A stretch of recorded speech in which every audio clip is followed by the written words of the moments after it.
it's all to play for still. I think so. Do you want to bet against us?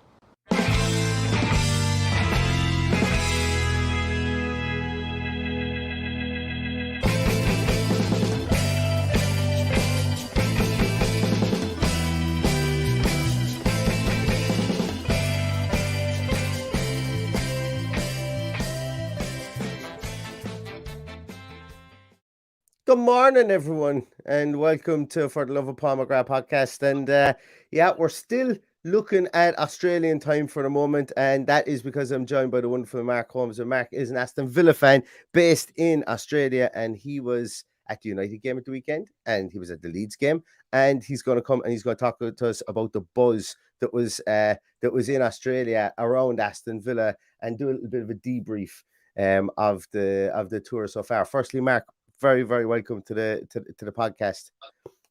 Thanks very much for having me on, Neil. A huge fan of the show, so it's a bit of an honour to be asked to come on, to be honest. Don't mind that. Don't mind that. It's not an honour to talk to me at all. But you guys may notice here, that's not an Australian accent. That's very much not an Australian accent. Mark is a fellow Irishman, and he's in exile in Australia at the moment. But he just informed me before we came on that he's going to have 6 weeks back in the Emerald Isle soon. So I'm sure he's delighted for that. But he had a very forgiving boss, he told me as well, prior to this, that gave him time off to go to watch some Villa games as well. And as I say, we will chat about that. But firstly, Mark, like what's a man from Cork following Aston Villa doing, getting so lucky to be down in Australia when Villa start to go on tour down there? I suppose at the start, I grew up in a household. My dad was a Scouser, and my mother was from Cork. So on my mum's side of the family were Liverpool fans, and on my dad's side of the family were Everton fans. So Dad would have been a season ticket holder for Goodison Park for years before he moved over to Cork, with my mother.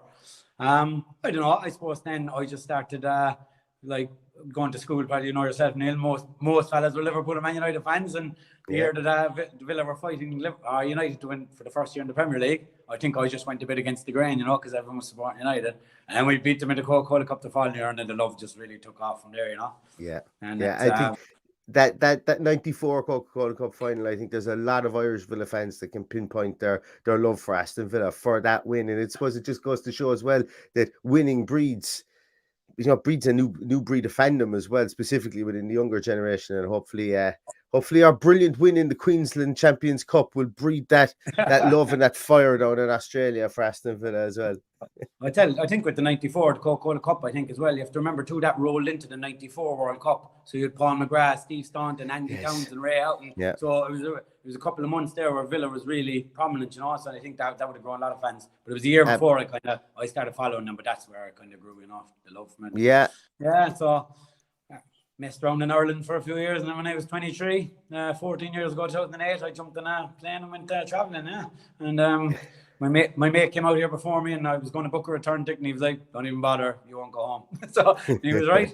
Here I am now, 14 years or whatever later, as an Australian citizen. I have an Aussie passport now, Mrs. Australian kid. So yeah, so it's been so that's what brought me down here. Cork's loss is Australia's gain, so Cork's loss. I wouldn't say that no. But you think, as you say, as I say, a lot of people would have killed to be down in Australia for the tour at the moment, and something that we've spoken about, and myself and Paddy have spoken about, myself and James as well on the podcast have spoken about recently, is that Villa seem to have done a bang-up job on PR for this tour, and they've seemed to have really, really looked into kind of getting immersed within everything from Australia. They went with the Australian rugby team for photo shoot and video shoot and stuff like that. Obviously, that little kid in Townsville, Aston, and just everything seems to have been very nicely coordinated with a real family team towards it around Australia. But that's just my view from 20,000 miles the opposite direction. But what was your view, I suppose, realistically at the Leeds game, which was kind of like a Wednesday night in Birmingham, except implanted down onto Australian soil? It was what you were saying about from the club's point of view. Like I think the phrase of the whole trip was that big club mentality. That's what they're like. I'm sure if you ask Stephen Gerrard in the morning, he would have wanted to keep the players in England. Like, but he knows how important these are to be a big club. Like the commercial trips and stuff. And I think it was a huge success. I went over to Brisbane, flew over there Friday night, went to the Pig and Whistle bar organised by the fans. Met Ashley Priest over there. Peter Witt was around there, and just like you were meeting like Villa fans, or 55 years of age, Australian, Brummie parents, supported Villa their whole life, never seen them play, and you were hearing this all the time, and just the buzz over there was just lovely, because the time difference and stuff in Australia, like, I mean, I get up at 3 o'clock in the morning to watch a game before work, you're doing that on your own. So the buzz to feel like, just the situation of having so many Villa fans around, and you could just feel the anticipation of it, it was just. Then the following morning, they had a big event. Some of the big events were actually organised by the supporters themselves, to be fair. Really? And all the pub events and stuff in Brisbane, yeah. Perth was a bit different, all right. But then in the morning of the game, like, the atmosphere was just, the queues outside the merchandise shop for people. And it's just a good buzz, And then you went down to the game, the team sheet got named out. And Suncorp Stadium itself is a beautiful stadium because it's an NRL rugby league stadium, so it's perfectly square, set up for the football. You had the views perfect anywhere you sat. It's just a great stadium, and it just had that little bit of a feel of it being Leeds and stuff, and a lot of Irish Leeds fans too. There was like the Leeds were well supported over there too, and it was just a good day out, mate. And then there a big session then afterwards, and yourself. I can imagine. On the Monday, then they flew to. There was a big problem with people getting their flights cancelled between Brisbane and Townsville. Really? I suppose it's going on in Europe as well at the moment. Like, those flights being cancelled. I was lucky; I had no delays at all. But there was one flight going from Sydney to Brisbane, and it was the 6 a.m. flight. And people got a message at 3 a.m. saying the flight was completely cancelled. Oh yeah, so I wouldn't fancy the drive from Brisbane to Townsville either, by the looks of it in the map. No. You're not going to do it, like. So you had some fans missing the Brisbane game because the Sydney flights were getting cancelled, and you had some fans missing the Townsville side of it. But down the Gold Coast where they were training, the players were meant to be fantastic, like giving out kids presents and just really embracing it, like So it's important that they remember that. I think, to be fair, Leeds actually probably put on more stuff as a club in Brisbane than Villa did, but I think they really geared everything towards Perth, the WA, for the big game against United, I think, As I said, a lot of the stuff was fan-led over in Brisbane, Yeah, and that's an interesting one, I suppose, as well, because Leeds didn't have that. Like, they played Brisbane Roar, they played ourselves over in Australia. I actually don't even know who else they played when they were over there, but that was probably their. And I hate saying this, but that's probably their big one. That was probably their one they were setting their stall out for. And you probably can't have conflicting kind of events well, you could, because obviously Brisbane's a massive city. But I suppose those conflicting events might have cancelled each other out. But obviously, if the club were going to put all their effort into the Man United one, at the other side of the coin, should I say? Well, then that's something as well. But it's interesting to know that it was all fan led, because I suppose that local knowledge that fans would have of the area, and where's going to be good, where's going to be easy to get people settled, where to go to, where not to go to, and things like that. Sometimes the club could just go, boom, we're going to go here, and it mightn't suit everyone. It might be the most cosmopolitan one, it might be the most upmarket one, but everybody down there will know a fella who owns a pretty decent big pub who'll be able to put on a right show for people, and it'll probably mean more to him, that intake, as opposed to, like, I don't know, I'm going to be really stereotypical and say going to a walkabout or somewhere in the middle of town, so. But no, that is good to hear, I suppose. In a way, it's good to hear that the fans did it, and the fans really took the bull by the horns and led the initiative there. And you went to the Leeds game, Mark. You went to the Leeds game. Was it as because it sounded like there was a super atmosphere there? Was it as good in person as it came across on the TV? No, the atmosphere was it was okay. It was good, but Leeds were probably louder, to be honest, because they got all into one big section behind the goal. All right. There was, I think, the ticketing operation. They made a bit of a mess of the tickets for the areas for a while. But it was 40,000. They're well supported and stuff. But it's look, Neil, it's the, I don't know if you know the Aussie rules football over here. I do. Yeah. See, the atmosphere is okay, but it's not segregated. So apart from behind the two goals, was the fans were segregated. Whereas where we were sitting, you could have a row of 7 Villa fans next to a row of 4 Leeds fans. It affects the atmosphere a bit. It does. It does. Because the AFL do that, it's not segregated in the grounds in the AFL, So whereas and I know that shouldn't really matter, but it makes a huge difference to the atmosphere when when it's not being focused in one area to singing or whatever, you know, whereas Leeds got a big area behind the goal, so they got Villa had a big enough area behind the goal as well, but no, the atmosphere was good, but it wasn't, you know, it is what it is. It was the preseason, but I think the atmosphere and the buzz up to the game and after the game is where it was kind of fantastic, you know what I mean? And did it turn sour in the stadium with Archie Gray was taken off because like social media just went into meltdown, and like it turned out 2 days later he was walking around the place and he was actually fine, you know. But I think there was something always brewing on social media, or whether it's on social media or not on social media, between Leeds and Villa, and more so coming from the Leeds side of things, that it's a case that they're going to do something that's going to be absolutely awful, and we have to hit them again. We have to hit them all over again. And yeah, look, the tackle wasn't great, but he's fine. You know, he's fine again. And, you know, I think there was an awful lot made out of it because while it wasn't a great tackle, I could see what McGinn was doing to try and get the ball. Yeah, he stamped on top of his ankle as well, and you can't take that away from it. But what was the atmosphere around the stadium when that happened? Because it was the referee, like he didn't really have much control of the game, to be honest. You know, from a spectator sport, like point of view, like you want to see that in the game. It added a bit to it, you know. It was like a real feel to it, you know. But like they were hammering McGinn over that tackle. But what gets lost straight away is the young fella Gray had absolutely lettered Bundia 2 minutes before it. Yeah, you know what I mean. So like if you're going to play big boys games, like it's going to come back to you, you know. And that's I think it added to the game. I think a lot. Look, no one wants to see him getting stretchered off either. No, of course not. He was fine. I think it was well known pretty quickly too that he was pretty fine, you know. But I think Jesse Marsh was making more of it than anyone. He was animated on the sideline, shouting him again, shouting at Gerrard, you know. But look, I think social media blew it out a lot worse than what it felt in the stadium, you know. Yeah, look, obviously we got, when you said the ref didn't have control of the game, he still gave us 2 penalties. Within the game as well. And I would be a homeless man right now if I had a betting app on my phone and it gave me the option to select, will Coutinho score this penalty? I would have put my whole house on it that he was going to score the penalty. And then if the app had said double or quits, if it's saved, would he score the rebound? I would have bet somebody else's house on that as well, and I would have made somebody else homeless. I don't know how he missed the rebound. The rebound was nearly worse than the penalty. Yeah, it was, and look, he went across the goalkeeper again. But like, first of all, the penalty was a perfect height, and second of all, the rebound was.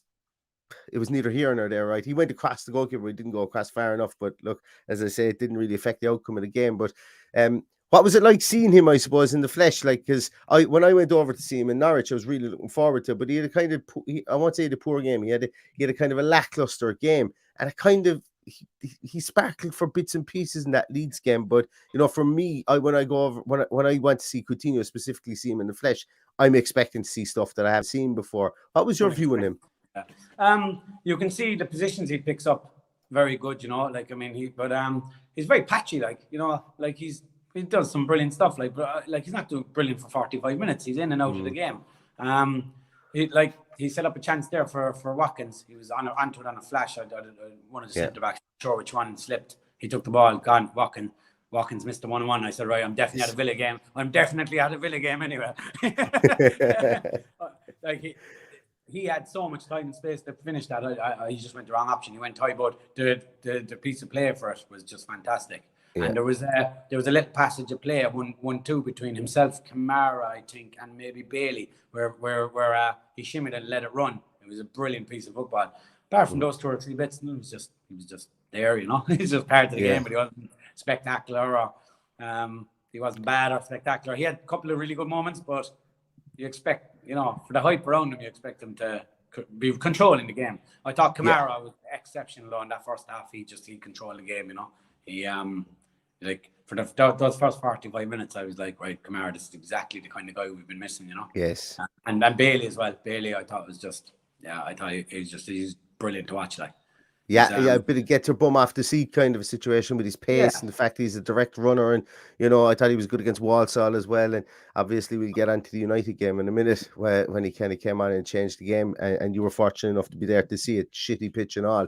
But you were fortunate enough to be able to be there and see it. But Leon Bailey did play well against Leeds as well. I thought that he was able to, he's carrying the ball is important because we need ball carriers.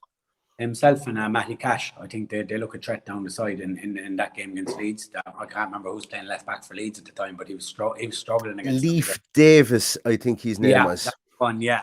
And they look like they had played the full season together last year with Cash and Bailey, because Bailey was helping him out big time in defence with the overlapping and stuff. It was really good to watch. And because it was the first proper pre-season game for them after the Walsall game, and it's like you knew everyone was going off for 45 minutes, but I just kind of wanted to see a bit more of Bailey because he's had such a hard time too here, and I think in a game like that, look, I know he has to look after their fitness and stuff, but I think a game like that when someone's playing well like that, give him that extra 5-10 minutes, keep the confidence building. But I think he probably has to protect them as well, But from a selfish point of view, I would like to have seen him kept on for another 10 minutes because he's always trying to do something.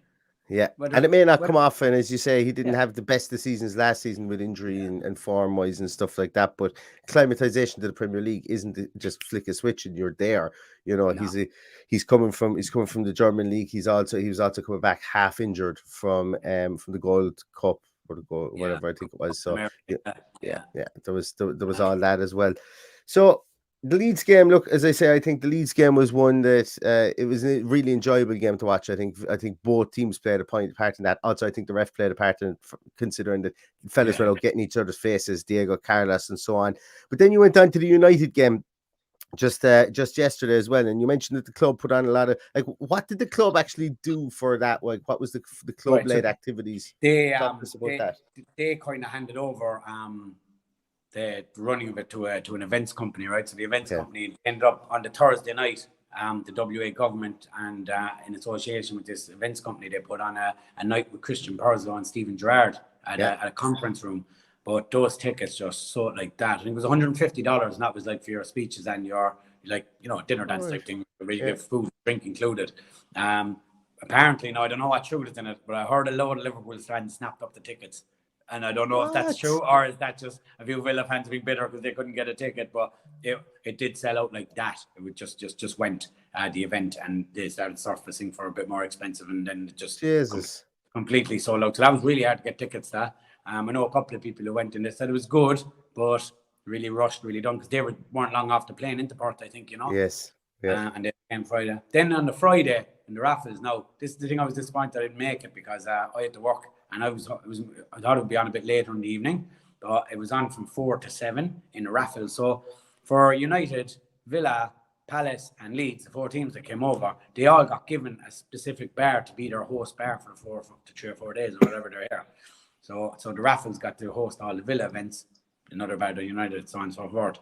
So on the Friday night from 4 to 7, they had Peter Witt and Elmo in the pub. Yeah. They done away jersey launch, but they didn't say any of this. So, and then they just said 3 first-team players will attend, but they would never announce the players. I couldn't make it. Next night, one of my mates sent me a picture. And it was Danny Ings, Ezri Konsa, and John McGinn turned up at the pub. Sat down, done the Q&A with them, and they're all wearing the away kit. New away kit, and then they launched the away kit. So that was meant to be a brilliant night. And then the following morning, that same pub done a pre-match event again from the club, and Peter Witt done a Q&A before the game down there. So just things like that, So there was a lot more effort put in kind of in WA, Yeah. What do you make of the new away shirt? I like it. I like it. Yeah. I like it too. I haven't really been a fan of Villa shirt in a while. No, I'd say the Loop Championship one is probably my last favourite one, but the home and away both look decent. They look tidy. The players look smart, and I like it. Yeah, I think so too. And there was a lot of hullabaloo about whether Castoria were going to meet the mark. And when people started getting the jerseys in their hands, they're like, "Geez, these are nice quality stuff." And and if my better half is watching this, I didn't order both of them on Friday night. No, I didn't order. But if 2 jerseys get delivered during the week, I don't know whether hashtag gifted or something like that. I don't know what the story is, but I certainly wasn't me that ordered them. But it's like that's an interesting one as well. The fact that that no one was expecting the away shirt launch. Now everyone was kind of going, probably will do something over in Australia, but no one was expecting it. And look, that would have been a great one to get to, and that would have been super if you did get to it. But unfortunately, you were unable to get there. But on the day of the game, what was the build up to the actual game like? I'd imagine Man United were very, very well supported down there by Australians who are maybe more fleeting with football. They're in and out fans. Man United are huge in Asia, you see, and there was a lot of Asian. The last time United were over here and played an Optus, they played Leeds. I think it was 2019, pre-COVID, let's say, right? And I think they sold out the Optus Stadium, and they sold tickets in 30 different countries. Apparently, Jesus. Yeah, so they, because they're just huge in Asia. Like, so you've got a lot of Asians snapping up the tickets and flying in now after COVID has opened up. Yeah. So United, they're big. There's no denying it. They're big. They're massive. Like, they're big. From a merchandise type and commercial side of things, they're very big. But I tell you, the rain was absolutely biblical for 3 days, and there was actually a period where they were talking about cancelling the game. Yeah, it was. I think who was I reading? I think Johan Lange and someone else. I don't think it was Porzo, but someone else. They went out to inspect the pitch about 5 o'clock because there was a lot of lightning being hit and all that. So in the end, they went for it, but the pitch was destroyed. Because they played Leeds and Palace on it the night before as well. And recently, you've had like the State of Origin was on. The rugby league. You've had Australia and New Zealand, Australia and England in the in the rugby union as well. So you've had a lot of games in it, but I think it was the Palace and Leeds the night before, and the rain really dug it up, which is a shame because it is actually usually a good pitch, but because it doesn't really matter how rough the pitch is in the Aussie rules. So it was a shame because like they go to play the ball and you could see the ball slow down. I don't know if you could pick that up as much on the TV, but it was very evident in the stadium, And I saw that too, and in the first half, you could see that United were favouring the left-hand side for 2 reasons. It was probably the better of the 2 sides from the quality of the pitch. And second of all, they had Rashford down there and they just doubled up Rashford, Shaw, and they pulled Martial out there as well at times. And Matty Cash, there was some times there where Matty Cash was dealing with 2 or 3 people down that right-hand side. And of course, then he scored the own goal. And a lot of people can look at that and go, Cash was useless.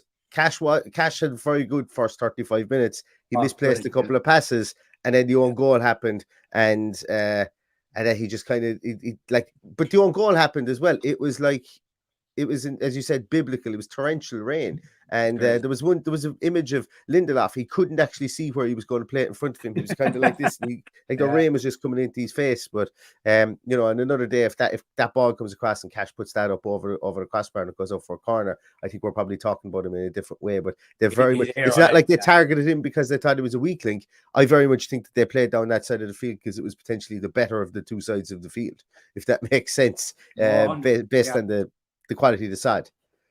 The Rashford, I thought Rashford looked lively now, to be honest. And but Cash, as you said, for 35 minutes, Cash, I thought he was excellent. And he had a tough first half. Like there was, as you said, there was a lot coming down his area of the pitch. But I was lucky where we were sitting in the stand. The wind was going the opposite way, so we were staying dry. You could just see the stands emptying on the other side. Yeah.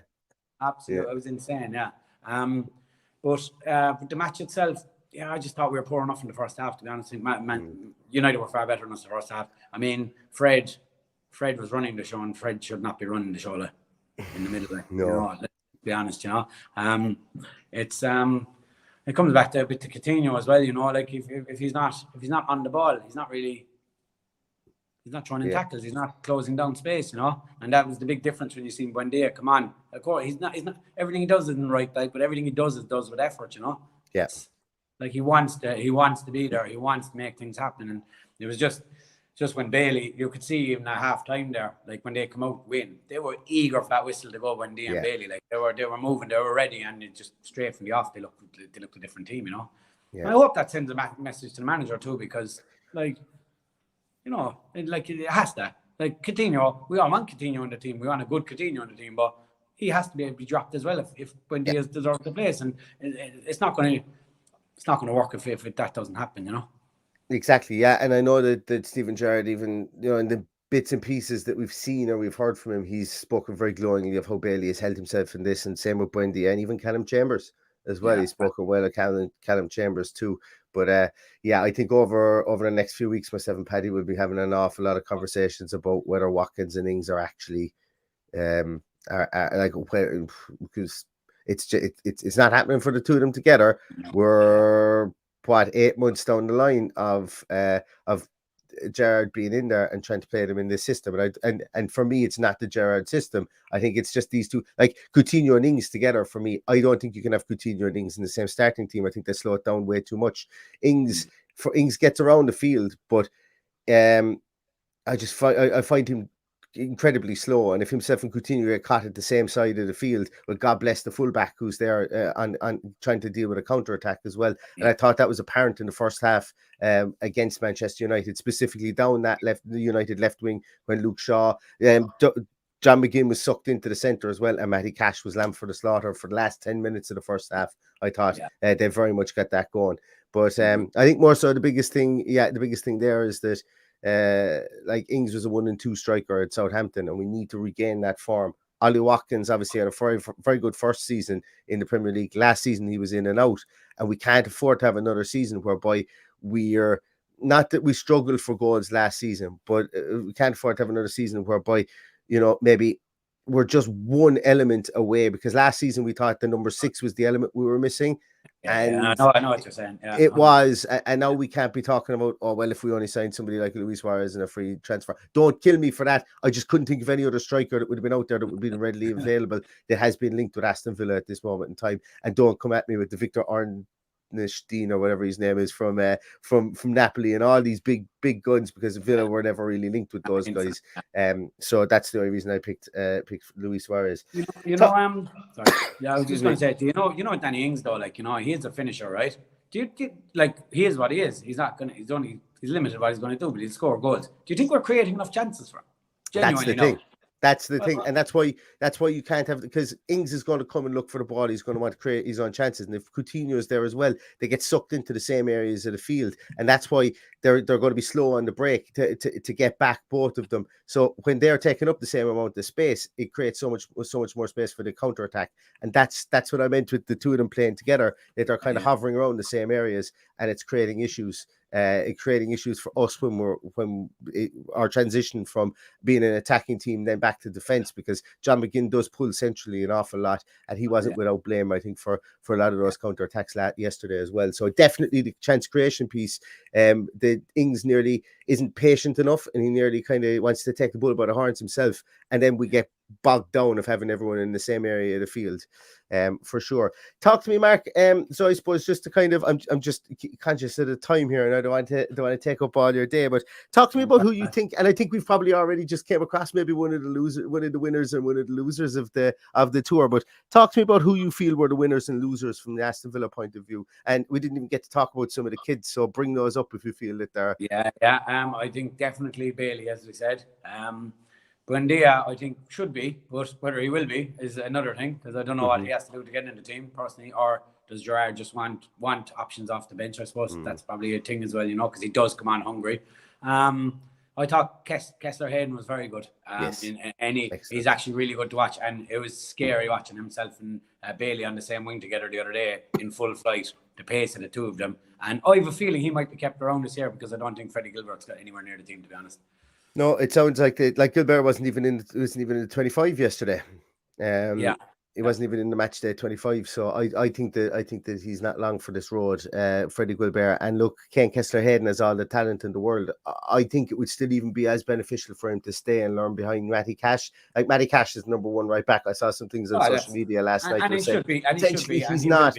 He is. Like, you have to bear in mind as well that when Ken Kessler-Hayden came on, he was playing against a young Dutch guy that had only just joined the club 2.5 weeks ago as well, and he basically ate his lunch, to be honest with you, with his pace. And now he played really well, don't get me wrong, and he's all the talent in the world, but I think it's probably a small bit premature to say, well, maybe is he going to push Matty Cash for a starting spot? No, I think Matty Cash is thrown up inside there. I think he might be kept around as the backup, because I might be wrong now, but what I thought about him in the two games that I signed him is that he does, like, he's obviously not positionally, he's not there, like, nowhere near it, but he almost naturally does what Gerrard expects of his fullbacks. He just has it in him, gets forward on like initiative, just straight away.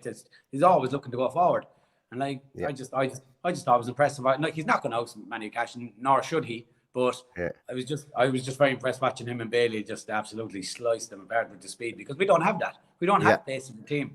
And we don't have ball carrying ability. And myself and Paddy have been long on the road of saying, you know what, I wouldn't rule out a move further up the field and maybe playing a Kessler Hayden in front of a Matty Cash at some stage during the season, if we were going to go with more wider players, maybe, and something to, like, it's not beyond the realms of possibility, because while he's brilliant going forward, that's never in doubt. He is a bit reckless in his positioning in defence, but that's just the frivolity of youth, I think, and that's something that he will pick up. And even when we were speaking to the Swindon podcast last in my loan watch, I don't know whether it was on the pod or off the pod, he said, this guy's a fantastic talent, he's going to be great, but sometimes he needs to learn that, it's not right or over stuff, and you can't just go kamikaze up the field. And that's completely, as I say, we all like, it's completely understandable that he would be at that part of his development at the moment, but it's something that can be learned, I suppose. But you can't learn the pace and the ball carrying ability he has, so you don't want to knock that out of him either, for sure. Give me a couple of words on Cameron Archer. I completely breezed over him in the Leeds game, but Cameron Archer came on, and what did you make of him in the short period that he was on field? Look, I think his biggest role came in the Townsville game that I wasn't at. Yes, so I watched it on TV. But look, I certainly wouldn't be basing it on last night's performance. I wouldn't be kicking Ings or Watkins off the team before him. I think there's definitely talent there, and his movement is good, and you can see it. But I don't see anything but a loan to the championship for a season, really, mate. To be honest, I think it all depends on who we bring in, and I actually think we'll come home from this tour of Australia and go, I think we need a striker. I think Stephen Gerrard will sit down and go, I think we need to bring somebody in. I think we need to, because Keenan Davis ain't it, and he's going to go back out again, whether it's on loan or on a full transfer. Cameron Archer will be kept around, but I think there'll be a fourth body brought in there for sure. Who it is, I could not tell you. I think it's going to be one of these, Ludwig Augustinsson, never on the radar at all. He just signed all of a sudden. It could be something like that, where we do our business in the shadows again. I was just thinking that, I think that, he would. I know it's such an obvious one, but he probably will be sent off down to Michael Beale or Dean Smith for a season. Go get yourself 20 goals. I know we need goal scorers. There's no doubt about that. But it's just he could be a long-term striker for us. He could save us millions down the run. And if he's not going to be playing week in week out, why not send him to championship and score 20 goals for himself? That's the reality of it. But as you say, it all depends on who we bring in. I think if they find a suitable replacement, he'll probably go out on loan. But if they don't find anyone, you're going to need the 3 strikers with those 5 subs, Because with his new contract, Villa are looking at him long term. It's not like 2022-23 season ain't going to be the make or break of him with Aston Villa Football Club. They've signed him to a long term contract. I'm now convinced that I would keep him around. But if the club saw fit to loan him out, and as you said, he goes down to Michael Beale or something like that and bangs in 20 goals in the championship, that's still brilliant for his development as well. Yeah. Yes, I would be kind of looking, going, why don't we've got a 20 goal a season striker down in the championship? We could have done with him ourselves. But I suppose the long term vision of what he can be is something the club are also looking at to try and future proof that too. But look, as I say, it all depends on who comes in. But the big thing that came from this trip is the kids are just fine. The kids are great. And we should be excited about the kids, and we should put our arms around them and get used to hopefully having them here for a long period to come. I wanted to ask your opinion on one thing there, Neil. What do you think of the curious case of Morgan Sanson? It's so hard to work out what's going to happen with him.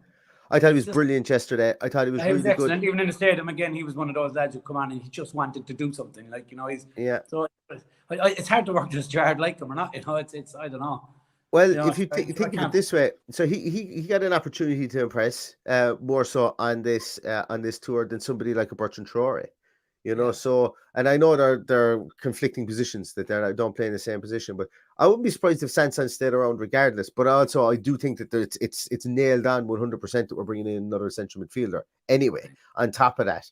But, I think that they'll play cool with Sanson. They don't need to sell him, if that makes sense. And it was a good price. It's not like, we're going to sell him now before his value drops too much or whatever. It's never going to be a big hit in him if he goes off for 5 million in a year or two or whatever, It's just whether he wants to stay around, because he looks like a guy who gets frustrated if he's not playing, Yeah. Absolutely. But himself and Douglas Luiz, I thought were really good in the second half yesterday as well. I think it'd be a huge mistake if we lose Douglas Luiz. I genuinely believe that. I think we're going to. I think we're going to find out maybe in the next week if he's going to sign a contract or not, because I think he's open to signing a contract. I just think they need to find the right number for him, whereas like Carney Chukwuemeka isn't open to signing a contract at the moment. Yeah. So he's been dealt with in one way. Douglas Luiz is obviously a small bit more. I'm going to just come out and say it. He's probably handling it in a more mature way, that he knows that there's a shop window for him there. But at the end of the day, he's willing to stay with Aston Villa as well, should the right offer come along. And to be honest with you, proved himself a bit more, than Carney. Yeah, I think so too. And I think with Douglas Luiz, I think the offer will be right. I just have a funny feeling that he'd stay. Alicia Lehman has signed on for another year or two, I think, at Villa. And look, things seem to be rosy in the garden there. And I'm not saying that's the only thing that's going to tie him to Aston Villa. I think also what Villa would like to do is, I think Villa would see the benefit in maybe going, okay, right, we were offering him, I'm going to pluck a number out of the sky and say, we were offering him 70 grand a week. He wants 80. Listen, we'll pay 80. We'll maybe tag another year on to the end of his deal so that we future-proof his price. And then if AC Milan come back for him next season, then he still is worth 35 million to us, as opposed to going for free next season. So, there's financial games and there's business games that we played in contract signings as well. And sometimes the club might just look at it and go, right, we just suck up the extra 5 or 7 or 10 grand or whatever he wants a week, and we give it to him to future-proof our investment in him going forward, so that we don't lose him for nothing. And I think the club have been good with that. The club have been historically good with that, with the likes of even with Jack Grealish, consistently signing him to a new contract, so he never got to a situation whereby he's going to lose his value. His value is always going to be high because the club were in no position. They didn't have to sell him unless they got the offer that they wanted for him. And the less said about that, the better. Mark, listen, I've taken up tons of your time for a 15-minute podcast. We're 36 minutes. I really, really appreciate the time. Appreciate the time that you've given and the insight that you gave to specifically all the events that were run in Australia, both in Brisbane and Perth. I really, really appreciate that. And as I say, it's great to get your insight, and thanks a million for popping on today. No worries. And just a shameless plug there myself, Neil. If you can, of course. We were on a podcast there a while back. I think Paddy sent it on to you there, but we're going to. Oh, he did. The 3 of us are going to be on that regularly now. The 3 or 4 of us going to do it regularly. So if you want to have a look at that and listen to that and like that yourself and get an insight into that, it's going to be an Irish lad, an Aussie lad, and an English lad, and a Villa fan. So it'll be a bit of a mix. And so what I'll do is I'll actually link to that podcast as well, because it's Aston Villa. You're all Villa fans, based in Australia. It's like Aston Villa Australian podcast essentially. Yeah, and that's good. That's great. That was a good listen. I listened to it last night, and actually I meant to open by saying that, but look, it's only 10 o'clock a.m. here in Ireland, so the brain is still on, still in first gear. You wouldn't believe how popular your podcast is over here. Like the amount of people, when they heard my Irish accent over in Brisbane and stuff, I love the Love of Paul McGrath podcast. It's hugely popular. As soon as they hear my accent, they'll be like, straight away, Neil Paddy, Jesus. A lot of people trying to kill a lot of time over in Australia after listening to us. But no, that's good to hear. Australia is a stronghold for the Love of Paul McGrath podcast. I like that. That's nice to hear. Thank you. Excellent stuff. Well, Mark, as I said, thanks very much for popping on. Thanks very much. We've had the bones of 80 people watching throughout the whole lot of this. I really, really appreciate it. If you give this a thumbs up, I really appreciate it. I'm going to link to Mark's podcast as well, to the link to the podcast in the podcast in the YouTube notes, and I'll also put out a Twitter piece on it later on as well, because as I say, it was a really good listen. And look, you can't have enough Villa podcasts, because I think there's a space for every one of them in the market at the moment, and that's fantastic as well. But Mark, once again, thanks a million for popping on, and thanks to everybody for watching. We will be back. Myself and Paddy will be back. Probably he's back in the country tomorrow, and I know he's looking to get raring to go as well. So he's a few thoughts on the Man United game and on the Australian tour in general. So I suppose I better let him get those off his chest, because we don't want those festering. And then we'll be doing a match preview for the Rennes game then later on in the week. We probably will get to it. We will definitely be doing a new season preview at some stage. I don't know whether it'll be this week or early next week, so stay tuned for that as well. But once again, Mark, I really appreciate your time today. I'm going to guess and say it's about 5 o'clock in Australia at the moment. So enjoy the rest of your evening or afternoon, and thanks a million for popping on again. Cheers, mate. Take care. Thank you. Bye-bye. All the best, everyone. See you later. And all that's left to say is up the Villa. Up the Villa.